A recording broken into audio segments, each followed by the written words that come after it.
Uvimbe unaotokea ukeni hutokea kwa namna hii, ambapo uvimbe huu unafahamika kama Bartholin cyst. Hebu naomba nisikilize. Kwanza kwenye shavu la uke, ambapo kuna shavu la kushoto na kulia, kuna kitu kinachoitwa Bartholin gland. Aidha kuna mifereji miwili, ambapo mfereji mmoja upo kushoto mwingine kulia, ambapo hii mifereji kazi yake inazalisha uteute ambao unasaidia kuwa kama lubricant, aidha kilainishi kwa uke. Ule uteute ambao unaupata wakati wa ushiriki tendo, asilimia kubwa unazalishwa na hizi Bartholin gland.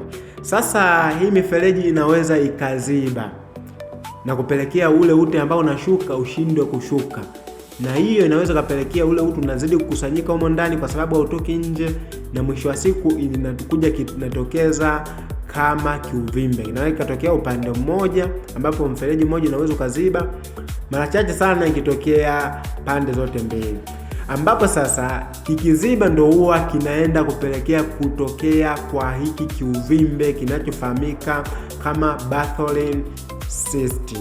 Na sababu kubwa hasa inaweza ikawa ni maambukizi, yakiwemo maambukizi ya zinaa ya bakteria, lakini vile vile inaweza ikasababishwa na majeraha. Kama ulipata majeraha yoyote ukeni, aidha uliwahi fanya operation, aidha ulipata michubuko ambayo ikapelekea hali ya kovu, aidha kuziba kwa hii Bartholin gland, kwa maana hiyo inaweza ikapelekea ute usishuke moja kwa moja, mwisho wa siku kupelekea hiyo changamoto.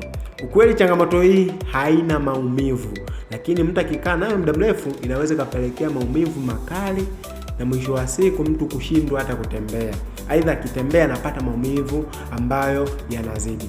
Kama una changamoto hii, tafadhali wasiliana nasi kwa msaada zaidi ili utibiwe bila upasuaji.